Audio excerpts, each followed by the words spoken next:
بسم اللہ الرحمن الرحیم. دیکھو بھائی شب جمعہ ہے، جو 3 باتیں یاد دلائی جاتی ہے سورہ کہف، سورہ دخان اور درود شریف. ہم اس کی فکر کے ساتھ پابندی کریں گے، انشاءاللہ بہت بڑا فائدہ ہوگا. ابھی پورا قرآن ہے، اس میں 114 صورتیں ہیں. بخاری شریف کی روایت ہے، حضرت ابو سعید معلّہ رضی اللہ تعالیٰ عنہ فرماتے ہیں کہ میں نماز پڑھ رہا تھا، اللہ کے رسول صلی اللہ علیہ وسلم نے آواز لگائی، میں نے جواب نہیں دیا. نماز پوری کر کے ختم کر کے میں اللہ کے رسول کے پاس گیا تو دونوں جہان کے سردار نے فرمایا کہ ابو سعید میں نے آپ کو بلایا. یا رسول اللہ میں نماز میں تھا. تو اللہ کے رسول نے فرمایا قرآن کریم کی وہ آیت نہیں ہے، یا ایھا الذین آمنوا استجیبوا للہ وللرسول اذا دعاکم، کہ جب تمہیں اللہ اور اس کے رسول بلائے تو تم ہاں کہو. خیر، پھر فرماتے ابو سعید اللہ کے رسول صلی اللہ علیہ وسلم نے میرا ہاتھ پکڑ لیا. اب دیکھو، ہم نے اس سے پہلے بھی سنا اللہ کے رسول امت کے اوپر مشفق اور مہربان تھے، اور یہ اللہ کے رسول کا ہاتھ کسی اور کے ہاتھ میں آنا اتنی بڑی برکت ہے کہ انسان ویسے ہی جہنم کی آگ سے بچ جاوے. تو اگر ہماری زندگی میں اپنے پیارے نبی کے طریقے آ جائیں گے نا تو انشاءاللہ اللہ پاک ہمیں بھی جہنم کی آگ سے بچا لے گا. فرماتے ہیں کہ میرا ہاتھ پکڑ کر کہا ابو سعید میں قرآن کی سب سے بڑی سورت آپ کو بتاؤں گا. خیر، نماز ہو گئی، ہم باہر نکلنے والے تھے مسجد کے، میں نے اللہ کے رسول کو یاد دلایا. یا رسول اللہ صلی اللہ علیہ وسلم آپ کہہ رہے تھے، آپ فرما رہے تھے کہ میں نماز کے بعد قرآن کی سب سے بڑی سورت بتاؤں گا.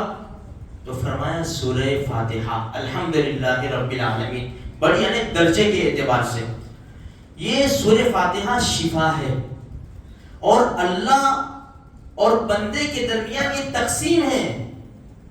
دیکھو، الحمدللہ رب العالمین الرحمن الرحیم مالک یوم الدین ایاک نعبد و ایاک نستعین، یہاں تک تو بندہ تعریف کرتا ہے، پھر مانگتا ہے اہدنا الصراط المستقیم صراط الذین انعمت علیہم. اور یہ اسی لیے دیکھو یہ سورہ فاتحہ جو ہے یہ شفا ہے.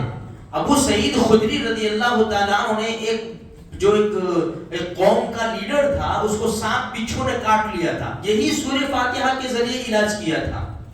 اسی لیے ہمیں بتایا گیا تفسیر کی کتابوں میں کہ بھئی اگر ہم پانی پیے تو پانی پر دم کر کے پیے سورہ فاتحہ.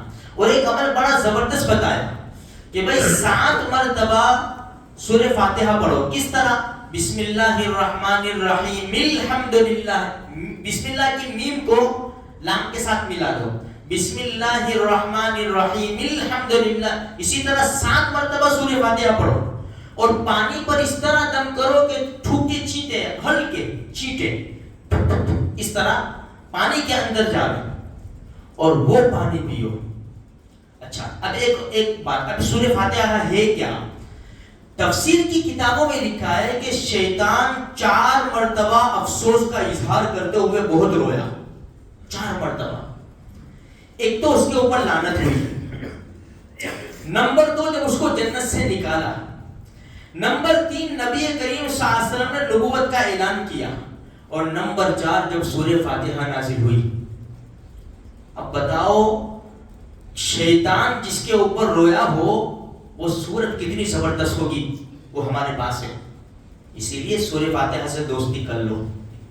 جب بھی پانی پیو سورہ فاتحہ دم کر کے پیو، سورہ فاتحہ پڑھتے رہو اور اس کو اچھی طرح پڑھو. دیکھو ہم نماز پڑھتے ہیں نا، امام جب سورہ فاتحہ پڑھے اس کو دھیان سے سنو، قرآن صورتیں وغیرہ دھیان سے سنو، ویسے ہم کو یاد ہو جائے گی. ہم پڑھتے ہیں الحمدللہ رب العالمین الرحمن الرحیم مالک یوم الدین، اس طرح پڑھتے ہیں لوگ. ایسا نہیں، امام کیسا پڑھتا ہے؟ الحمدللہ رب العالمین الرحمن الرحیم. تو اس کو ہم بار بار دھیان سے سنیں گے نا، انشاءاللہ یہ ازبر ہو جائے گی. اور اس طرح سورہ فاتحہ پڑھ کر ہم دم کر کے پانی پیئیں گے تو یہ پانی سورہ فاتحہ کا ہماری رگوں کے اندر جائے گا.